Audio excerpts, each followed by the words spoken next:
There will never be a point in your time, in your life, where it's the right time to do a great thing. If you're waiting for that perfect moment, that perfect timing, it's not going to happen. You know what you have to do? You have to create the perfect time and the perfect opportunity and the perfect situation. This is the secret of the successful people. This is what I've committed my life to doing. I told my mom when I was 16 years old, one day I'm gonna be successful. One day I'm gonna be successful, and one day I'm gonna help a lot of people. So that a lot of people become comfortable.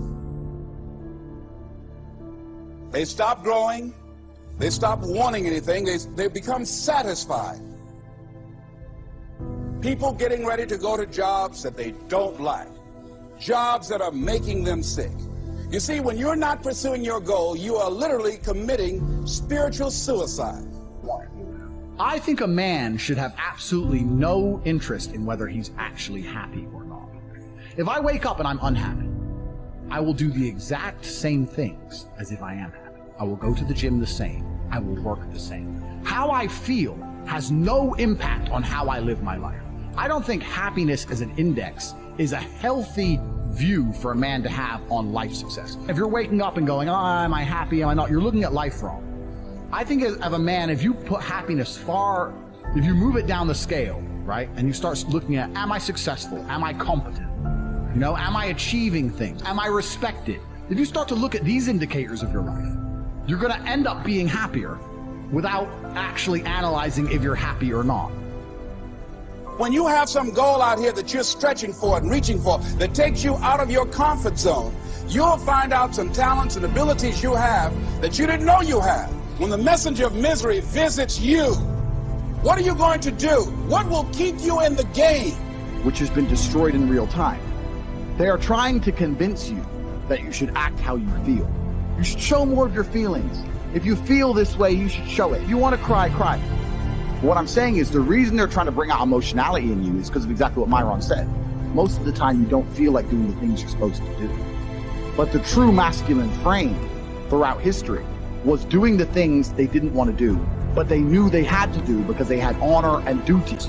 It's been 30 years, 30 years. It's probably gonna be 30 years for you too. Doubt, uncertainty, insecurities, rejection, disappointment, judgment. It's gonna be 30 years of it. Are you willing to pay the price? Are you willing to pay the price?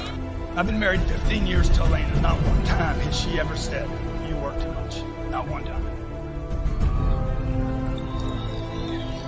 She has never said to me, what are you doing getting home so late? She knows what I'm doing.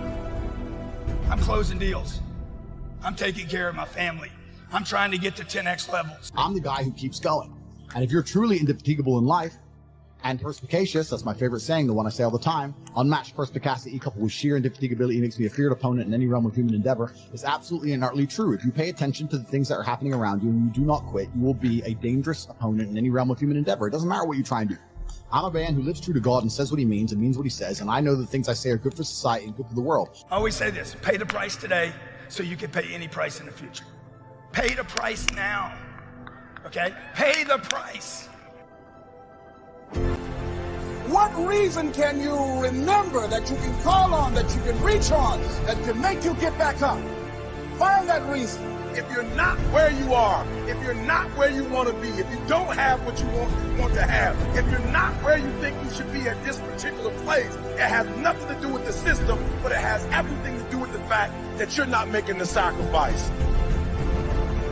You're waiting on your next door neighbor to make it happen for you. It may not happen. If you're waiting on your mother or your father, they may be so ancient in their thinking that they don't understand this opportunity that you have. And if you're waiting on them, it may never get done. You don't beg average people to be phenomenal. You don't beg good people to be phenomenal. You just are phenomenal, and you will attract phenomenal. And two out there. I'm trying to figure it out. I've been threatened. I've been sued. I've been betrayed by friends. I've been ripped off, and I've been copied. The wealthiest place on the planet is the graveyard.